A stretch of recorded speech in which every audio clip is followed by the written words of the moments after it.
Hello ye. This is a Nintendo GameCube. There are many like it, but this one is mine. And this is a nice package from Retro Solutions, which included a very special Gamebit screwdriver needed for this, and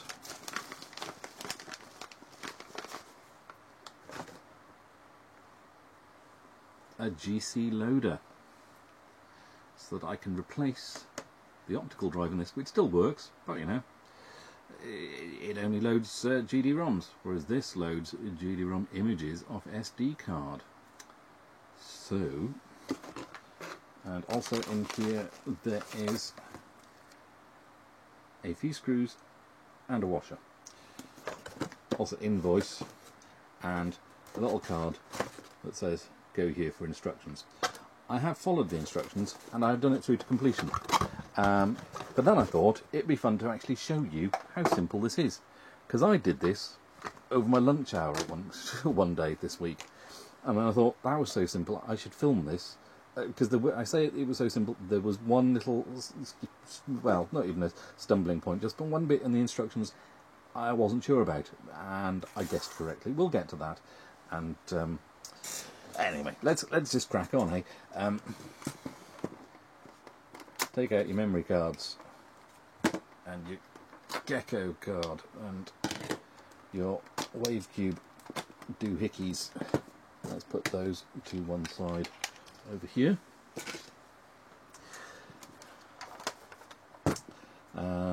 Don't have to take these off, but just to show you, I did have one of these SD2 SD2SP2, because I was looking into using that and the Gecko card as a way of doing this on the cheap, but you've still got to get a Xeno chip installed in order to do that, and that involves soldering and fiddly. Not my fault. I can solder some basic stuff, but that looked particularly fiddly, and I thought no. Then when I saw that these were suddenly available, and I had enough money put to one side, luckily, because money and me do not last long, because as soon as I have money, things like this turn up. But some people have been very, very generous on Ko-Fi. I do have to say very, very big thank you to everyone who's given me Ko-Fi funds, because that helped big time. Anyway, yes, let's get on. They give you this screwdriver, what their names again? Retro. Everyone's called Retro something, aren't they? Retro Solutions. This comes as part of it, which is nice. You don't have to go and fork out for a special Gamebit driver, or one of those Y-shaped screwdrivers that Nintendo so love using. Right, actually let's get my trusty old magnetic. There we go. That will then keep those in place. Thank you very much. I'm not going to be losing those. Right, so you take those four off. Try not to drop it. Simple as that. That just lifts off.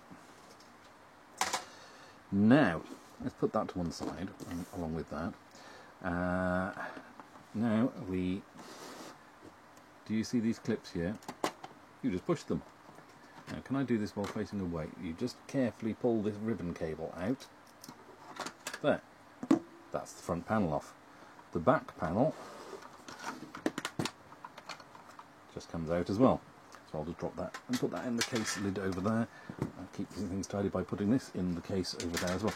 So now we need to take off the fan assembly here, which is two screws here after you've taken out that power cable there.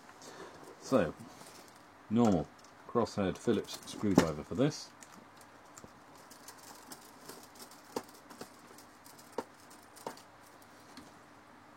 Maybe if I do it this way you can actually see.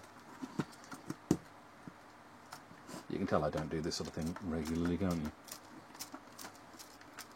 But here I got one of these fancy camera arm things specifically for this, so you could see what I was doing. Ain't I generous like that? Hold on. There we go. Right, and then that just lifts off, and you put that to one side because you'll be needing that as well. Now we get lots of screws. I'll hold them up so you can see it a bit from there. We've got 1, 2, 3 and 4. We've got 1, 2, 3 this side. We've got 5 this side, and then we've got these on the memory card ports. Teeny tiny ones. We'll start with the teeny tiny ones and get those out of the way first.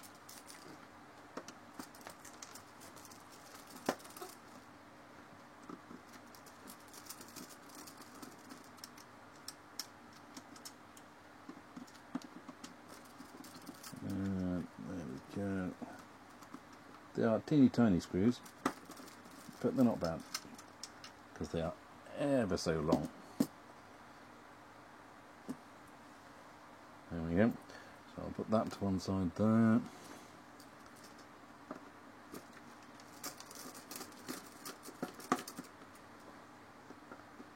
I do wonder whether this footage will need to be sped up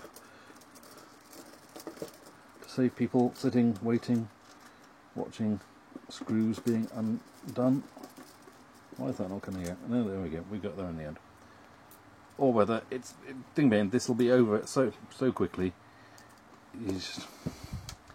I don't think there's much point, especially seeing as I'm using trusty old IKEA electric screwdriver. It's not the quickest, it's not the most powerful, but it's cheap and it has lasted me for years. Let's put that there, that there. I know lots of people will go, oh, you've got to have a Makita, you've got to have a Bosch, you've got to have this, that and the other. Or you could, when you go to IKEA, pick up a cheap one of these because it's absolutely fine and dandy for assembling IKEA furniture. And if you're going to be doing drilling into walls, hammer action and things like that, yes, you'll want a better screwdriver then. But yeah, a drill even. But this does the job fine and dandy. And cost an absolute pittance.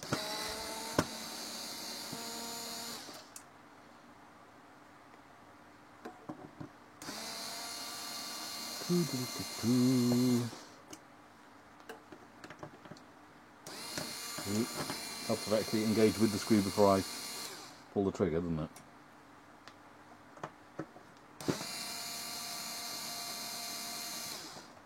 Right, almost there.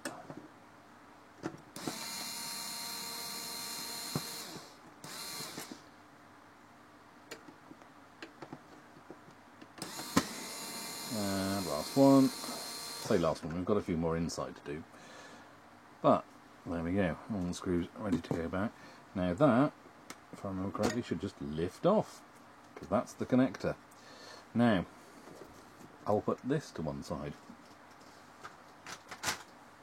while we look at this and go, 1, 2, 3, 4, 5, 6. Because this is a DOL1 model, I believe. I think there's two different models, and the only difference really now is the amount of screws here. But we are just going to unscrew these. To be honest, it doesn't really matter keeping these the same place. These are all identical screws, these ones. As are those other ones, it doesn't look like there's any big difference. You just got to keep the external case screws and then the internal screws separate because they're longer. I mean, it's pretty obvious because the external ones are the game bit driver ones, you know. Can we go somewhere? There we go, like that. Whereas the internal ones are just standard Phillips crosshead ones. Or is it Posi drive? I don't know. And then you've got these tiny little ones. And almost there. And then we take that off, we take our GD-ROM drive and we throw it away. No, we don't. We put it safely in a box, say the box that this GC loader came in case we ever want to put it back in and load discs again. Or say we get a second GameCube and then we find we need a spare. We keep spares. I keep spares. I keep lots of spares of broken bits and pieces and then wonder why the place is an absolute tip. But anyway, we put that to one side and we've got this. We then get our GC loader. And you go, well, how does this fit in there? Because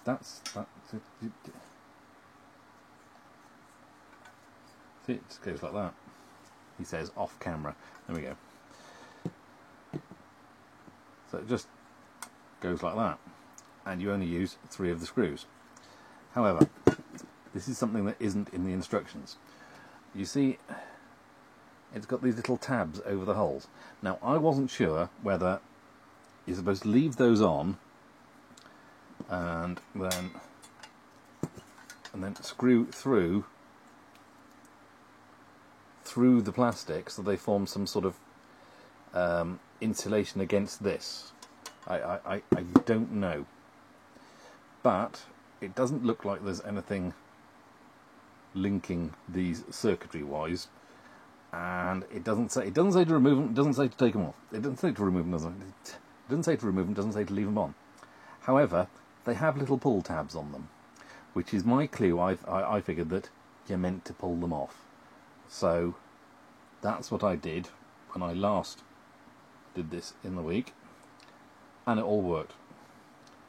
So I do not know for sure whether you are supposed to peel these off, but they come off with very little effort, and so that's what I've been doing. If you're not supposed to, do please tell me, because I'll be keeping those little sticky things with the drive, and I can always pop it open again and reassemble it some other time. Now, we use the little baggie of screws. I'll just tip those onto there. These 3 are all the same. I will put one in to start with. I will drop one to start with. I'll put that one in the middle hole and just put it on loosely.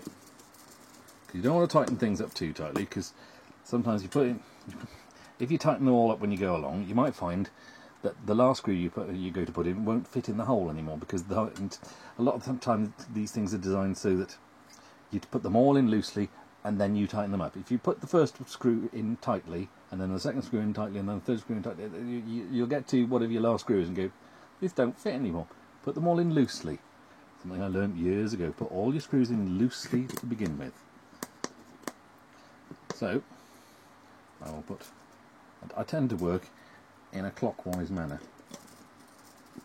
You're tightening screws clockwise, put them in clockwise. So, now, the washer goes on this one. I don't know if you can actually see this. Can I zoom in and maybe you can... Does that work better? That probably works a bit better, doesn't it? So, I'm putting the screw in there. And you see already we've got some movement here. But if I put it in tightly, then it might not be, or as we want it about there. So we will drop that on there. We will get our screw. We will drop our screw again. This magnetised screwdriver that I've got here is not very magnetised. You know what, we'll just do it this way instead. He says off camera again. Amateur hour, isn't it? Right, we will just... There we go. See, the problem being, I'm looking at what I'm doing rather than what I'm doing on the viewfinder of the camera. There we go, and now they're all on. Now I tighten them up. So, don't over tighten, just enough to hold in place, and lovely. We're all fitted there. Now it's just a case of popping that back on and reassembling. So I'll just zoom out again so you can actually see what we're doing again. So,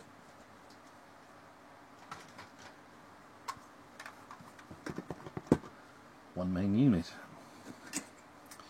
Now, which way around does it go? Ooh, could it be this bit slots onto there? It is, you know. And just, come on, make contact. Just going to make it feel like it's going in. Oh, there we go. There we go. Right. So, these now need to go back on here. So, let's start on that side and work our way around. Okay, that's other thing about screws. When you're screwing into plastic, I am turning here anti-clockwise gently. It's just enough pressure that I can feel the screw when it drops into the groove that was cut previously. There we go. And then I'm screwing it in. Well, just gently there to start with. Because with these plastics, actually, you know what, I've put that in the wrong one. Obvious, you know, deliberate mistake there to see who was paying attention. Goes in these three. These two are the external case screws. Right, anyway, yeah, so turn gently anti-clockwise until you feel it go ka-dunk into the groove. Because that way you're then screwing into the groove that's originally... Where is it? I can't quite feel it.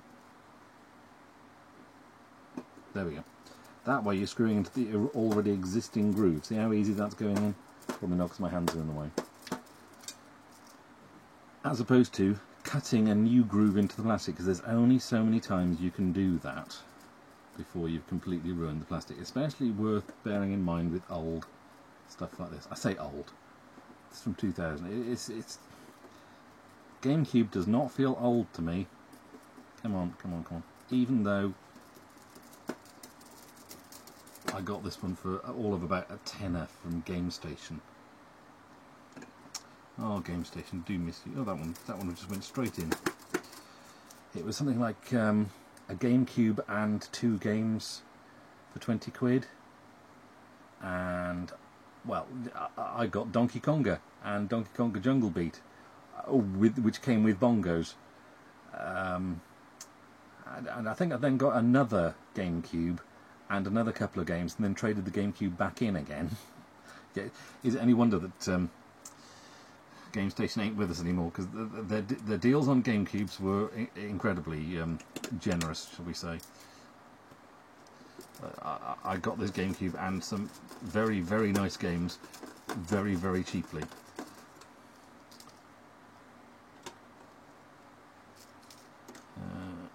And now I don't really need the games, but I do like seeing them on the shelf. I'm torn. You see, I've got an SD card solution for the Mega Drive and the SNES, and yet I've got Mega Drive and SNES cartridges, and I've got a GDMU for the Dreamcast, and I've got Dreamcast games up there, and now I've got this, and I've got come on, where is it? There we go. And I've got GameCube games up there. I was like, what am I doing? What am I doing? That's not the right one. That's the right one.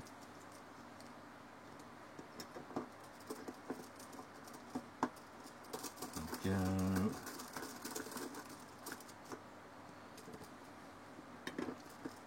Come on. Where is it? Where are you? There we go. So yeah, I don't know what to do now. It's like, I mean, the Commodore 64 stuff, I mean, I've got the SD2 IEC. I can't remember the last time I actually loaded from any of my discs or tapes. And yet, it's like you're still having your teddy bear. It's a comfort blanket. It's Linus's blanket, having drawers of cassettes and discs that you always had.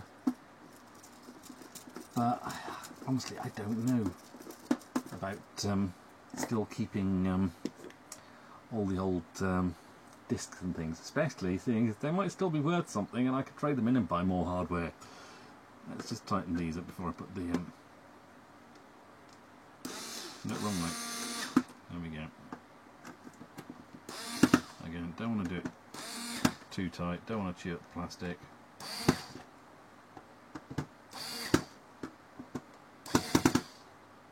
Also don't want to chew up the top of the screw heads really either.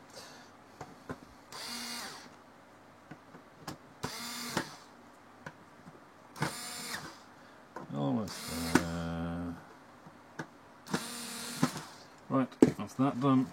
Time to put these back on.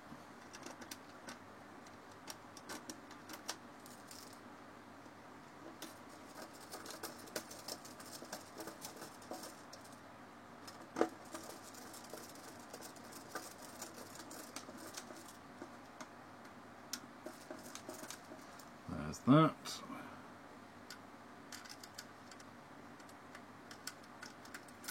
There's that.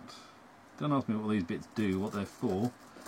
That's some kind of something springy. Not quite sure what. There we go. If I zoom in here, what?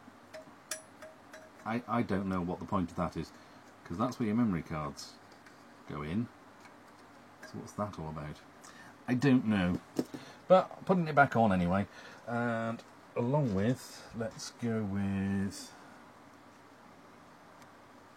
let's shift this over here, and we're popping the fan back on the side again, and there we go. The screws are this one and that one, so can we see if you can just about see? There's that one. There's that one.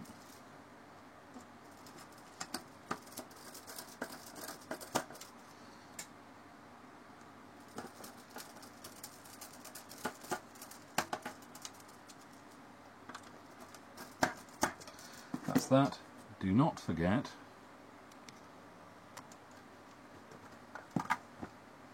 to plug that back in. We can get it actually on screen, Rob. There. Okay. So now we need to remember that ribbon cable. There's the one potentially fiddly bit. This really does need some retro brighting or something, doesn't it? Unfortunately, I'm still undecided about retro brighting, because yes, it might look nice, but it's only a temporary measure, and the plastic's going to go yellow again. Also, there's talk about it deteriorating the plastic, so I don't really want that. So, I mean, maybe spray paint? I don't know. Anyway, let's see if we can get this back in here while looking at what I'm doing on the camera. Is that in? Doesn't feel like it's quite all the way in. The ribbon cables. Right. That feels like that's in. So then we just go, ta-da! There we go. So there's those clips again. For those who missed it at the start, they just very nice.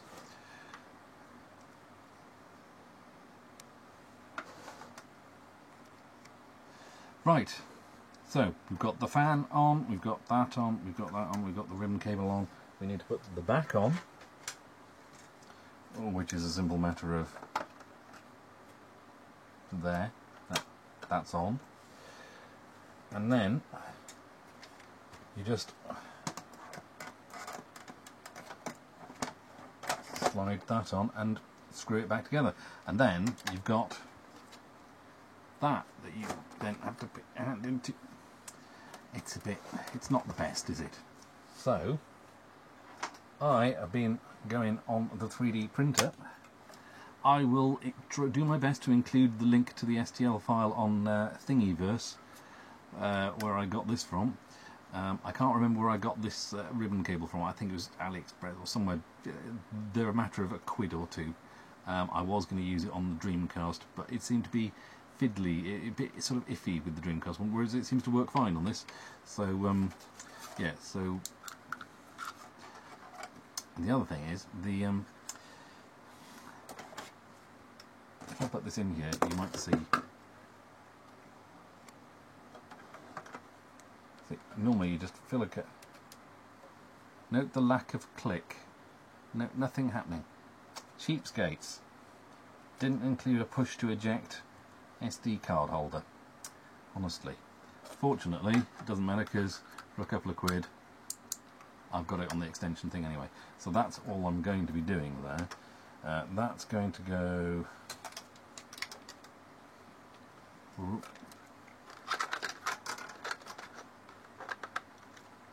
into there. Probably be an idea if I actually screwed it in place, wouldn't it? Let's actually look at what we're doing then, because I haven't actually tried screwing this into position. What we want to do is, that's the wrong way round, isn't it?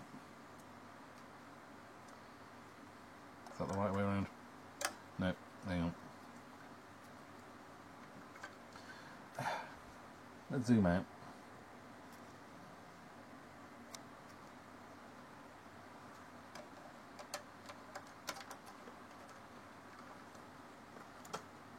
Right, so that's there. Fortunately this is now all twisted round, but hey ho. Now we have some screw holes there.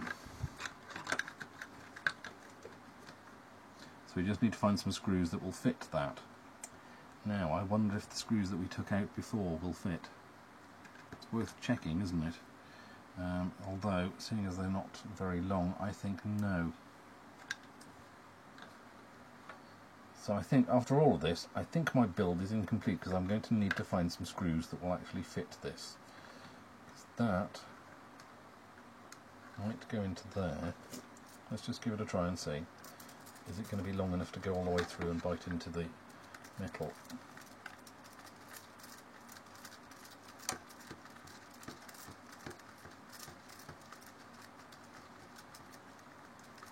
No, it's not. Oh, hang on, maybe. Ooh, that's really not going to give much purchase there, but we'll...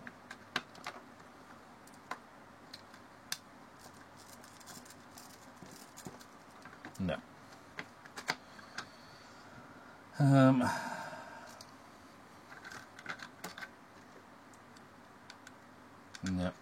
I need screws that are like a couple of millimetres longer than that. And I use most of my short ones screwing this together. So, but however, I'm going to take that screw out because I'm going to put it back on the underside of the optical drive before it gets lost. But I'm just going to put that in there loose for now because hopefully the case might hold it in place anyway. Let's see. Should have tested this beforehand, shouldn't I?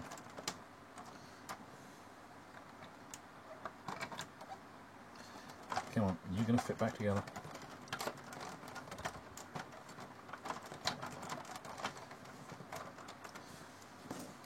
I can turn this around so I can see it better from this angle. There we go. You know what? It rattles around a bit for now, but it's not going anywhere. So to be honest, I might as well just screw this back together, and then when I find some screws, I can pop this open again and finish the job. But for now,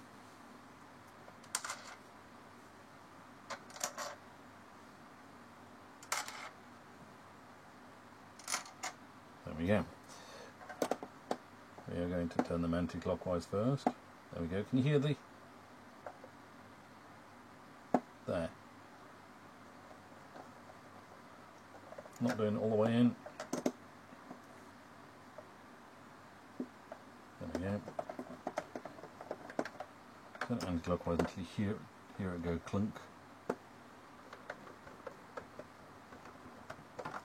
And there we go. And in.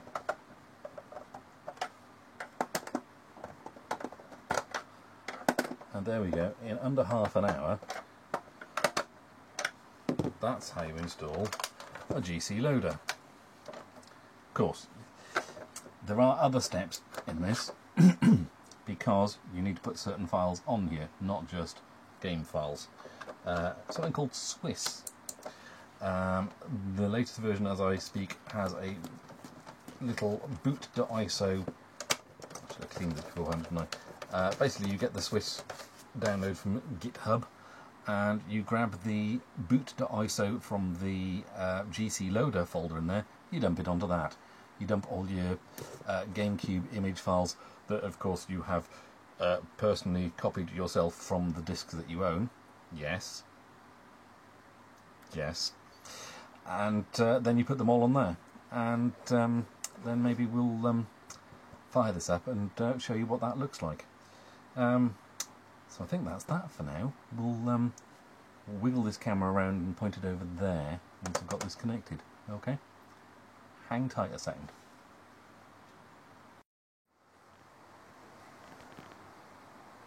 Right then, you're facing the TV. Here we go, powering up. You just switch on and it just loads straight to GC Loader, to a lovely little menu showing you all of the images that you've got on that SD card. And as you'd expect from a menu, you just scroll up and down, up and down. Right takes you a page at a time, left takes you back up a page at a time, and that's it basically. Press B, you can take you to the eject button there. You can choose which device you want to look at, so that's the stuff that the GC Loader has in the SD card. If you go left, there's stuff on the system itself. There's stuff on a DVD drive that's not connected, I don't know. Memory card, SD card that I've got in the Gecko thing in slot B. There's the SD2 SP2. If I do that, hang on. Oh no, hang on. Yeah, so there's the stuff I've got on the Gecko, with the SD card and the Gecko in the front of the machine. As you can see, that was a previous attempt at using Swiss, but without the Xeno it wasn't going to be loaded. You can supposedly use exploits on certain games that I do have in order to soft mod it, in order to get it run, but it really did seem like it was not the simplest way of doing it. Whereas this was half an hour with a screwdriver. Yeah. So if I go back again and we go to back to the GC Loader, we've got a cog, which is the universal sign for settings, isn't it? Not steampunk, obviously. And we've got settings there that we can change as we wish. We've got network settings, should we wish, and more stuff, and stuff to do with video settings if you want to fanny around with those sort of bits, and stuff for specifically for whatever game you are doing at the time. We will discard that. We will go, look, there's some information. There's lovely. You can refresh your view, or you can exit and go back to the main official boot screen menu thingy doohickey, whatever you want to call it, which I always liked. It was very nice and peaceful. That's wrong. That's several days out. Wonder why that is. Also, the time is completely wrong. Oh well, something to worry about another time. I.e. not worry about it, because there's plenty of other more important things to worry about. But anyway, yeah, you can then just go back in and press start if you don't want to go through the rigmarole of switching it off and on again. Yeah, so as I said, you can load anything. Oh yes, there's a thing. Multiple disc games, where there we go. Killer 7. Killer 7 comes on 2 discs, because they're only tiny little discs, whereas the PlayStation version only comes on 1 disc. How do you change the disc, you're gonna ask? It's very clever, apparently.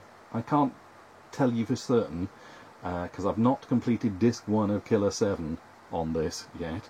I've never completed on the PS2, but obviously that's a full-size disc, so I don't know how far into disc 1 you need to change before you get on disc 2 on this. But supposedly, as long as your ISO images end with a 1 before the dot and the whatever three-letter acronym at the end,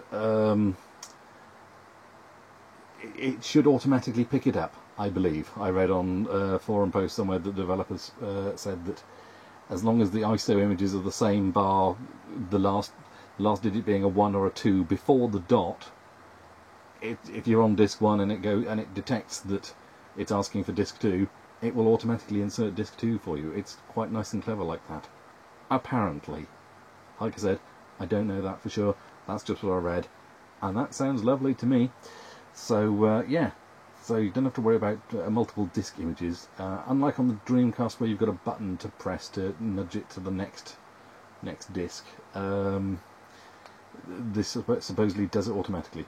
So fingers crossed that actually happens, should I ever find the time to sit down with Killer 7 and play long enough to get off disc 1.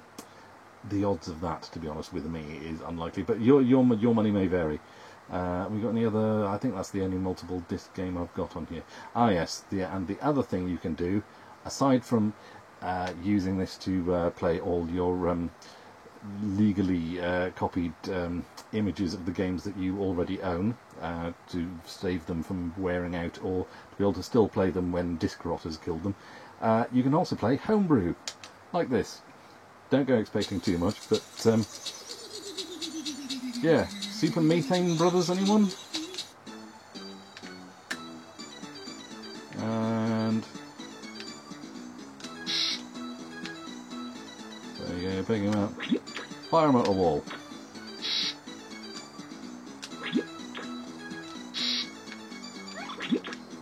Let's go pick up these things before we get the last one. Turbo! There we go. Can you say, there you go, because I can't. And fire him at the wall. Lovely.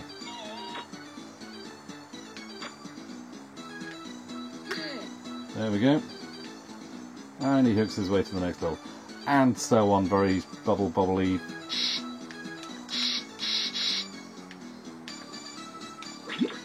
And so on and so forth. How you get out of this now, I have no idea. I suppose I could kill myself repeatedly, couldn't I?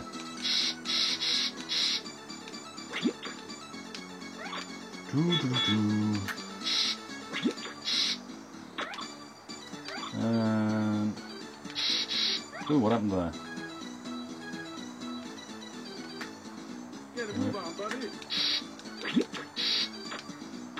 I lost all those bonuses then. But there's more up there. Oh well.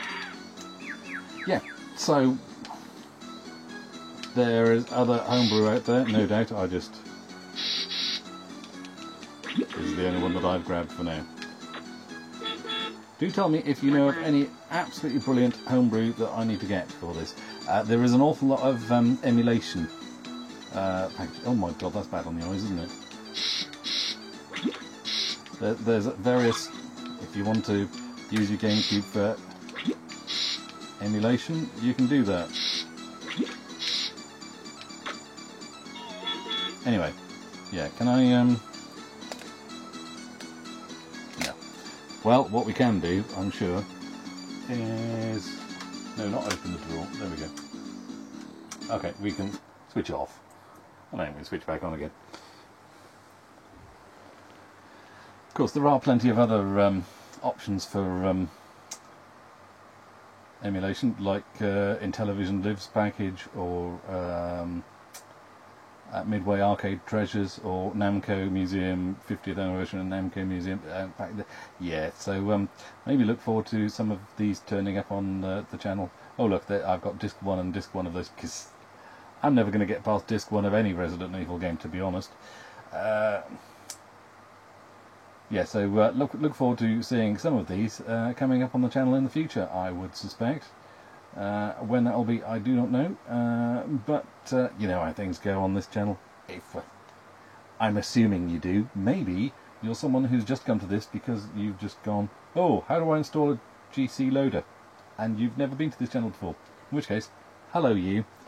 I normally just fanny around playing old 8-bit games, and maybe some 16-bit games, and occasionally some 32 and 64-bit. Yeah, old games. I like old games. This is a modern system for me. But you're very welcome. Have a root around, have a look through the old videos. Some of them are very, very rough and ready. Some of them are just a little bit endearingly shonky. But there we go. I think that's it, really. I think we've basically covered it. We've gone from... Oops, I think I've just knocked my microphone. We've gone from having a perfectly working PAL stock GameCube with nothing done to it really, and we've fitted a GC loader in the space of half an hour, and then you just need to put the files on the card and away you go. So I will try to remember to include in the description the links to where you get the files for Swiss, where you get ROM images from, obviously that is for you to decide where you get those from. There's, it's, even though Nintendo shut places down, you're never going to shut down the internet. You can get stuff from torrents, you can get stuff from news groups, you can get stuff from Google. You can just find websites that are outside of their jurisdiction. It doesn't matter. You know, you're never going to stop it. Information longs to be free and all of that jazz. But I can't tell you where to get it from other than have a look online. It's all out there. But of course that's sick and wrong, and you shouldn't do that, and you should only use the images of which games that you have yourself. And just to show you,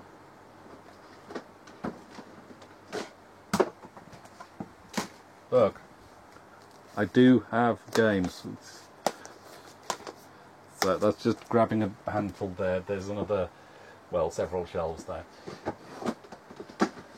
So no contacting fast, thank you very much. I do have GameCube games. Anyway, yeah, that's enough rambling there, I think. And yeah, this seems to be. I've not tried half of these yet, to be honest. But everything that I've tried has worked. So oh yeah, and finally, I've not been paid to do this. I paid for this out of my own money. And like I said, thank you very much to people for Ko-Fi donations. Would really help for that. I bought this myself after hearing about it and sticking myself on the waiting list to be notified when they were next in stock. And as soon as they were in stock, I jumped on it. They are out of stock again at the moment, but keep an eye on the website. They'll be making more, I'm sure. Yeah, enough rambling, I think. That's the GC Loader. It's really, really easy to install. I mean, it's not as easy to install as an EverDrive cartridge, but, you know, you can't put a cartridge into a disk-based system, can you?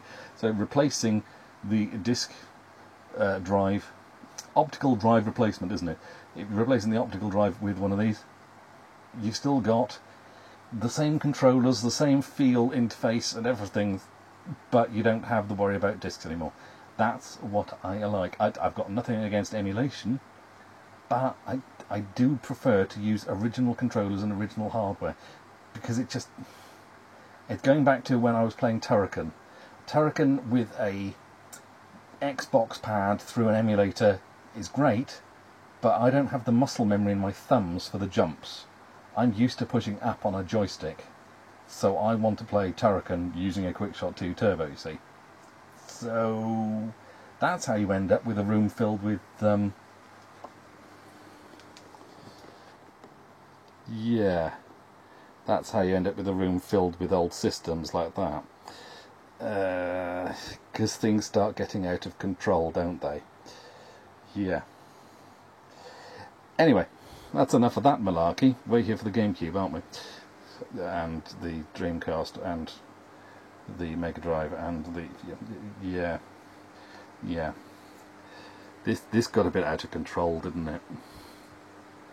But hey-ho, we've all got to have our little vices, haven't we? There we go. That is how to install a GC Loader in a GameCube. I hope you enjoyed watching. I'll catch you on the next one, maybe. Ta-ta.